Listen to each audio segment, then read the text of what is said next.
Welcome to ETH Daily, a daily briefing on the latest in Ethereum. Here's your latest for Tuesday, July 28th, 2026. Morgan Stanley launches an Ethereum ETF, Freedom Factory introduces a post-quantum wallet, Privacy Pools adds payroll functionality, and Base releases cyber resistance tools. All this and more starts right after this message. ETH Daily sponsorships are now open. Reach over 10,000 Ethereum native subscribers every weekday. Learn more at ethdaily.io/ads. Freedom Factory, the developers of the Ethereum phone, introduced PQ1, a new hardware wallet design that replaces every public key primitive protecting a user's seed with hash-based or systemic cryptography, aiming to close the attack window before quantum computers can break traditional ECDSA wallet signatures. The project published its full hardware schematics, firmware, and a roughly $150 bill of materials for a do-it-yourself build guide.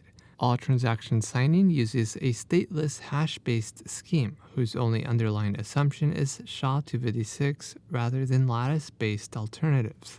The team says it has engaged Trail of Bits to review the ERC-4337 account contracts and has integrated with Ambire Wallet to handle clear signing on the browser side.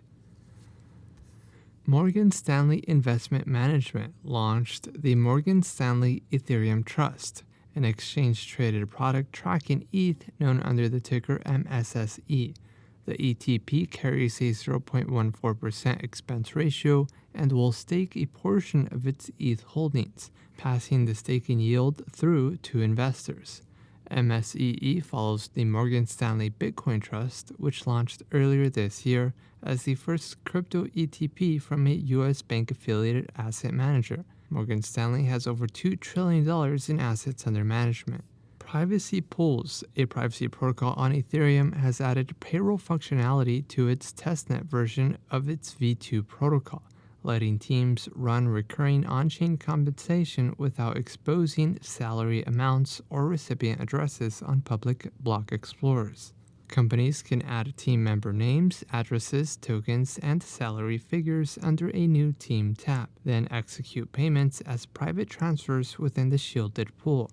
The tool logs past runs, exports history for accounting, and services a dashboard of payroll activity. The release is now live on the Sepolia testnet. And lastly, Base launched Base Verify on-chain, a smart contract native identity layer that enforces one person, one claim without apps collecting personal data or requiring KYC. Live on Base Sepolia today, it aims to address thousands of airdrop farmer-run wallets, each which is indistinguishable on-chain from a real user. Base Verify checks the identity behind a wallet against a connected real-world account, such as Coinbase, Instagram, X, or TikTok, and returns a deterministic identity hash plus a signature. This has been a roundup of today's top news stories in Ethereum. You can support this podcast by subscribing and following us at ETH Daily. Also subscribe to our newsletter at ethdaily.io.